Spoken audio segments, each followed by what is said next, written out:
हमारी समझ में है, जो पैगंबर ने बताया, आपके पैगंबर ने बताया कि जिस कौम को अपने रहनुमाओं की समझ ना हो उसके ऊपर जालिम हुक्मरानों को मुसल्लत कर दिया जाता है। आपने अभी कहा कि आज के जो हुक्मरान हैं, कल की बात नहीं है, आज का जो हुक्मरान है वो जालिम है आपकी नजर में। ठीक बात है, आप अपने पैगंबर की उसी कही हुई बात को आधा पढ़ रहे हैं, आधा नहीं पढ़ रहे हैं। आपसे गलती पहले हुई है तभी तो आपके ऊपर जालिम। हम तो गलत हो सकते हैं, पैगंबर तो गलत नहीं हो सकते। तो मुसलमानों को इस बात की चिंतन करनी चाहिए। मुसलमानों को चिंता बहुत है, चिंतन नहीं है।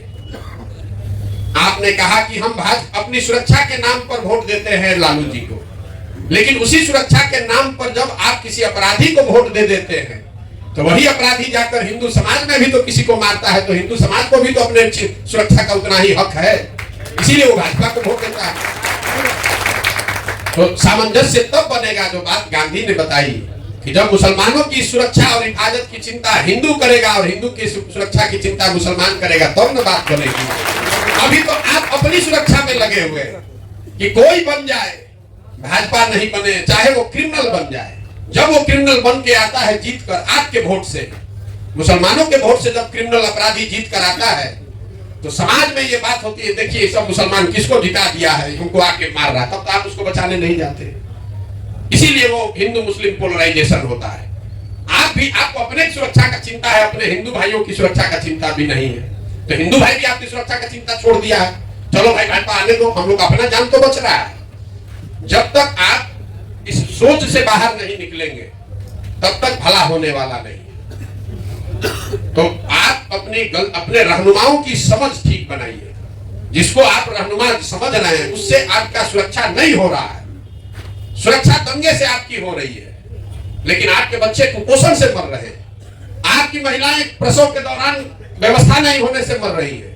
पूरे देश में सबसे ज्यादा टीबी के रोगी, सबसे ज्यादा टीबी का इंसिडेंट रेट मुस्लिम बच्चों में बिहार में है। आप उस मौत को नहीं देख रहे हैं। दंगे में 10 आदमी मरता है, पिछले 40 वर्ष में कितने लोग स्वास्थ्य व्यवस्था के अभाव में मर गए वो आप नहीं देख रहे। तो अपने हमारी बात मत मानिए। अपने कौम में जो बात बताई गई है, मुसलमानों की दुर्दशा इसलिए नहीं है कि आप लालू को वोट देते हैं कि कांग्रेस को वोट देते हैं। आपकी दुर्दशा इसलिए है कि आपने अपने कौम की बुनियादी बातों को छोड़ दिया। आपके कौम में यह बात बताई गई है कि बिना जद्दोजहद के जीवन में कुछ हासिल नहीं हो सकता है। अगर गलत बोल रहे हैं तो बताइएगा। मुसलमान आज का जद्दोजहद नहीं करना चाहता है। आप 5 वर्ष बैठ के यही सोचते रहते हैं कौन भाजपा को हराएगा, कौन भाजपा को हराएगा। चुनाव में जो भाजपा को हराता हुआ दिखे, चाहे वो अपराधी हो, अच्छा हो, खराब हो, आप उसको वोट देने को, उसको समर्थन देने को तैयार है, उसको अपना रहनुमा मानने को तैयार है। तो जब आप जद्दोजहद के लिए तैयार नहीं है, संघर्ष नहीं करना चाहते, अपने बच्चों के लिए खड़ा नहीं होना चाहते, तो आपके बच्चों का भला होगा कैसे? अगर ऐसी ही बात होती तो पैगंबर ने ये कहा होता कि जद्दोजहद की जरूरत नहीं है, बैठ के मौके का इंतजार करो। उन्होंने ऐसा नहीं ना कहा। आप लोग ये कहते हैं, जितने मुसलमान भाई हैं कहते हैं भैया हम लोग अल्लाह को छोड़कर किसी से नहीं डरते। मैं आपके मुंह पर कह रहा हूं, पूरे भारत में 10 वर्ष काम करके हमने देखा मुसलमानों से ज्यादा डरा हुआ कौम कोई नहीं है।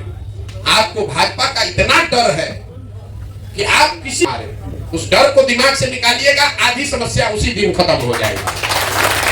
आप भाजपा को हराने की चिंता छोड़ दीजिए, आप कैसे जीतेंगे, अपने बच्चों के लिए अच्छी व्यवस्था कैसे बनाएंगे, ये ना चिंता करना चाहिए। 24 घंटा यही सोच रहे हैं भाजपा को कैसे हराए, भाजपा को कैसे हराए। तो जिसको हराने के चक्कर में लगे हैं वो तो आपको परेशान करेगा ही करेगा। जिसको जिताने के लिए आप वोट दे रहे हैं वो भी आपकी इज्जत नहीं कर रहा है, वो भी आपको आपका हक नहीं देगा। तो आप अपने कौम की बुनियादी बातों को समझिए, जद्दोजहद के लिए खड़े होइए, अपने बच्चों के भविष्य के लिए खड़े होइए। खाली बैठ के सोचते रहिएगा कि कोई आता मोदी को हरा देता तो हमारा ठीक हो जाता, ऐसा नहीं हो सकता है। मेरा यही सुझाव है, बाकी मानना नहीं मानना आपकी मर्जी है।